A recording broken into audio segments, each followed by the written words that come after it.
injustices that they are witness to. Make some noise for Ionic. Boom. Orange County, where's it at? Make some noise. All right. So I'm Anthony Bryson. I go by Ionic Boom, founder of Core Movement.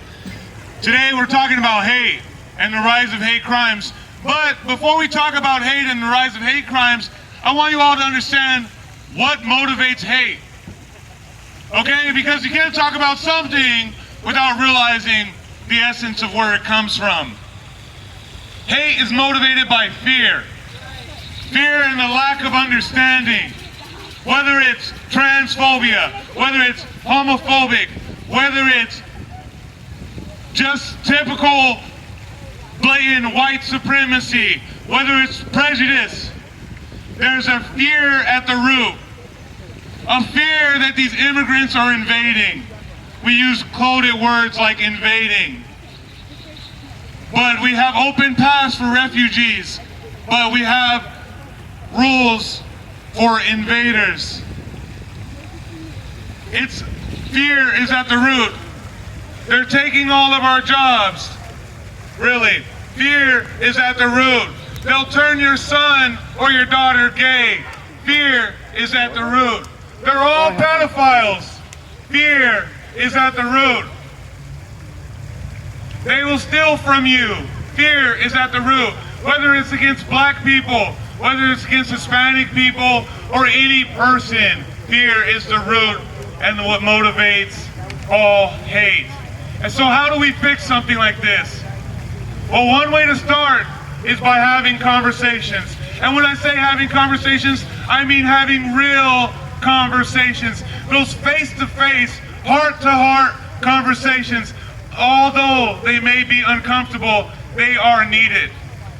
We need to learn from each other. We need to talk to each other because the reality is the life we are living is our life story. And our life story may be the solution to someone's life problem. Now, if you didn't catch that, let me break it down to you one more time. Something you're going through or have gone through might be something your friend, your neighbor, your family member might be struggling with. And you can offer them advice by communicating, by telling them of the road less traveled. Another way we can stop this is by getting up. But we know it's hard to get up, you know? I'm not the only one who hits the snooze button a couple times in the morning. They say the hardest part about getting up is staying up. But when I look around, I see each and every one of you got up and got out today. And that's the start.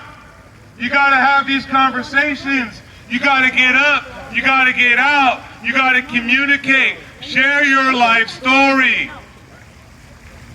We see the rise in hate crime, and we see it that the correlation is social media. They want to tie things together to social media. They say, hey, we're talking more, and we have more connections with people all over the world. But what kind of conversations are we having on these internet platforms? What is clickbait really giving us? But more ammunition to hate.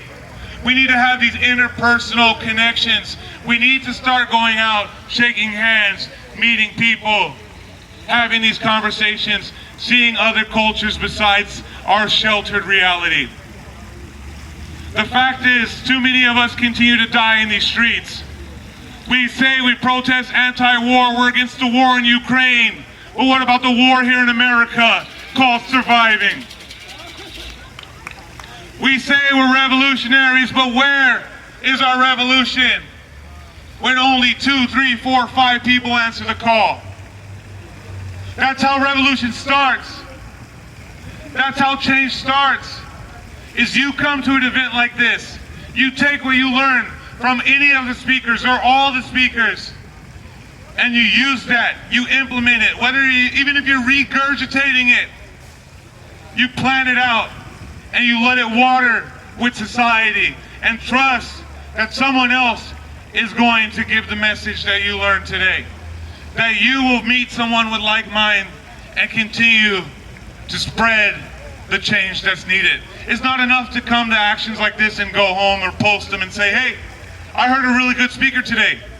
No, you need to be more engaged. You need to not just do actions like this, but you need to bring forth the fruit of these actions and give them to your family, your friends, your community. Even if you didn't come here, but you can hear my loud voice. Let this be a warning to you that now is too late. Now is too late to stop the deaths that have already happened through discrimination.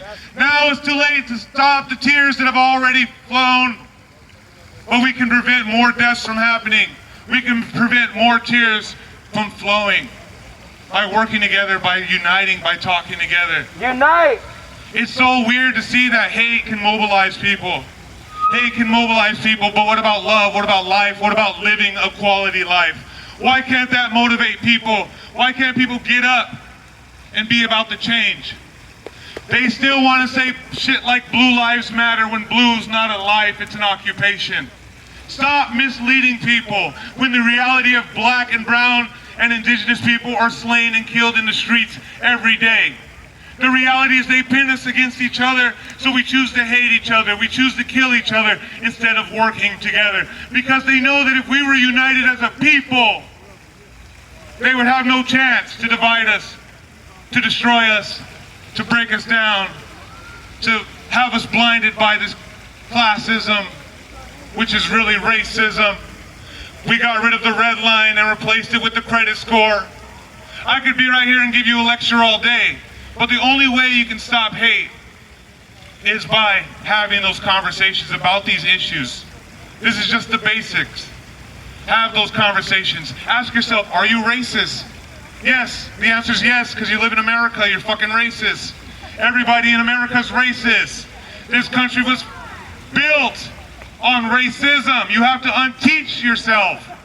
You have to unteach yourself. Hey, don't be confused if you see a woman who wants to transition into a man or a man who wants to transition to a woman. Mind your own fucking business. Be there to support them. Be there to encourage them. Be there to uplift them. That's right. It don't matter. You want to say abortion's a sin? Well, let them sin and you do your own thing. That's right. Okay? Because you know what's a bigger sin? Is hating on somebody else's life and not allowing them to live. Justice for all lives, justice for black lives, justice for Palestinians, justice for Ukrainians, justice for Latinx community, justice for my queer brothers and sisters, because I'm gay as fuck, but I'm black as fuck, and one doesn't outweigh the other. And hate still comes at me the same. But how do we stop it? By having conversations like this. Thank you for listening. Please take what I said and spread it to someone. We have to change America. Hell yeah, we do!